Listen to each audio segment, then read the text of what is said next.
pocket, through, 1, 2, turn, have go right to my finish, through, 1, 2. I can add different moves as well in order to get that finish. Float, just being aggressive, getting into it there. What's going on YouTube? Coach Marcus Hodges here with Separation Team Basketball Training, and today I want to talk about different dribbling terminology.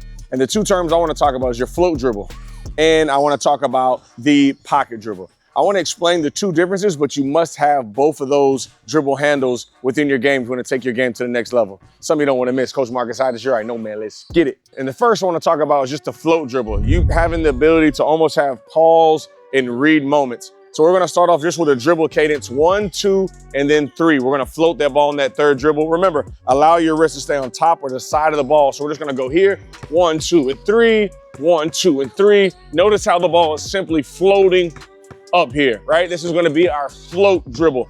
Make sure you still get your reps with that right hand as well. Just every third dribble, float. Notice how my body starts to slightly rise up, and I'm gonna just have that pause moment.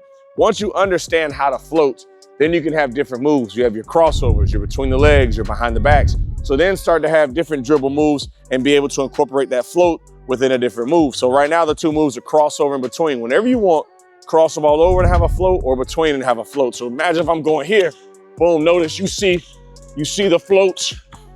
I'm floating out of the crossover, or I can also float out of that between the legs. And once again, that float is just gonna be your pause moments, different moments where you also can change levels. It's gonna give you moments to read. In the game of basketball, at the high levels, you're playing so fast. The players are more athletic, the players are longer. So you have to be able to read and see what's open, read to see your different dribble angles, understand different defenses. That float dribble is extremely important. And number 2 is gonna be your pocket dribble. Your pocket dribble is just gonna be a level of protection. So right now, I wanna have, if I have my black line, I'll just take half a step back. I really want to over exaggerate this where I'm only dribbling in front, and I want to make sure I'm really pulling that ball back. So almost with your elbow, try to scratch your back. So I'm just going every 2 dribbles, I'm pulling the ball back. I know a lot in the comments on different social media, we're going to say this is a carry, but you'll see this being used a lot in Europe, NBA, and also college. I'm pulling this ball deep back. That wrist is going behind the ball each and every time. So first, understanding what a pocket dribble looks like. And once again, I'm just really over exaggerating right now, having you really dribble that ball in front of you. So you have to really exaggerate pulling that ball back. Once you start to understand the pocket, then you can get into pocket different moves. You have a pocket cross, you can get into a pocket between, and then also you can get into a pocket behind. So imagine as I'm dribbling, I can have my pocket between, I can have my pocket behind, pocket, and then cross. That pocket is also going to add similar to the float, a different level of protection, but also it's going to give you just a pause moment as well, where you're able to see and feel and understand what the defense is doing, and you'll be able to explode by them. That pocket, I can access my shot. That pocket, we talked about the exchanges. I'm able to get also a pocket pass as well. So understanding how to do the pocket, understanding how to do pocket into different moves, and then also understanding why I need the pocket to help my dribble go to the next level. So here's a series where you're gonna have to understand both right now. So first we'll start off with your float. I wanna get into a float and turn to go. So right now I'm gonna imagine I'm just gonna have a pause and I'm gonna float the ball. So once again, my body's gonna lift. As that ball's starting to come down to my pocket, I'll turn and step. Ball hits first, then my foot. Now I'll take one more dribble, boom, I'm gonna change, turn my hips. Now as I'm starting to drive and attack, I'm gonna punch, see what this ball is, but this is what I really wanna see. As I punch, ball side foot, I'm pulling that ball back. So notice how the ball was in front, possibly it's arm, and then there's the ball. But then when I pocket the ball, I wanna now get arm, body, and then here's my ball. Then there's the ball. Remember, wrist on top or on side of the ball here. Turn, attack, boom, pocket, pull it back. Get back into it. Float, turn, attack, pocket, and pull that ball back just for your level of protection here. Float, change, pocket, pull the ball back. As you retreat, same, make sure you get the reps on that right side as well. That float, remember the ball hits, then my foot steps. I'll have that change, dribble, boom, pocket that ball as you protect. That right there can be our float to turn to our punch, pocket to pull back series. So I want to imagine right now, I'm just going to be like in my dribble stance, maybe calling out a play. My feet are slightly wide, but my right foot is in a staggered stance. My right foot's a little more in front of my left. And I see a defender reach. Not only am I going to pull the ball back for protection, right?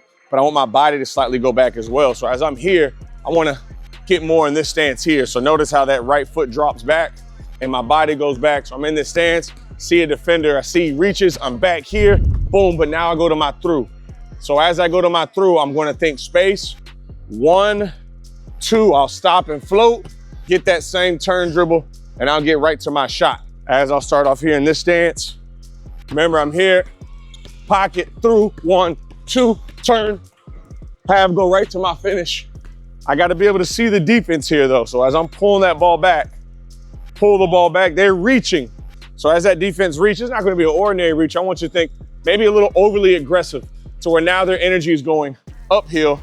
That's going to put me at advantage to go downhill. So remember, I'm pulling the ball back, boom, but I'm getting right in this stance here. My hips are turned, I'm ready to explode. My shoulder is low and I'm hitting that angle hard. So I go back, through, 1, 2. I can add different moves as well in order to get that finish. Pocket, through, 1, 2, turn, have, go right to my finish. I got to be able to see the defense here though. So as I'm pulling that ball back, pull the ball back, they're reaching. So as that defense reaches, it's not going to be an ordinary reach. I want you to think maybe a little overly aggressive to where now their energy is going uphill. That's going to put me at advantage to go downhill. So remember, I'm pulling the ball back, boom, but I'm getting right in this stance here. My hips are turned, I'm ready to explode. My shoulder is low and I'm hitting that angle hard. So I go back, through, 1, 2. I can add different moves as well in order to get that finish. But accessing that pocket and getting your body to go with you is going to be a different level of understanding that pocket. Not only floating the ball at the beginning, but floating that ball in the middle between moves, almost acting or helping your hesitation to get to the rim as well. Another way to access the float, you'll see Kevin Durant do this. We're going to get dropped to switches here. So I'm going to drop in this stance. I'll cross the ball over. I'm just allowing it to float. My body lifts and the ball's going to flow. So I want to just get here, boom, 1. Right, we see how the ball is just floating and then I'm able to get into a quick moment if needed. So work on floats, relax, and then be able to hit hard as well. Float, just being aggressive, getting into it there. Being able to float, being able to not only float the basketball, but have your feet in a position ready to explode or ready to shoot, but also understanding slow is a part of the game. As we watch this 2025 season, understand Luka Doncic. As you see in some of these clips here, Luka is not the fastest player. He's scoring on guys really, really slow, but he's able to have that pace. And he's able to have that pace because he understands his pockets. He also understands float. And then of course he has that basketball IQ. If you like today's video, make sure you like, subscribe, hit that bell notification. We got a lot of heat coming for you guys. Let us know in the comments what you want to see next. Coach Marcus Hodges, Separation Team, you already know. Let's get it.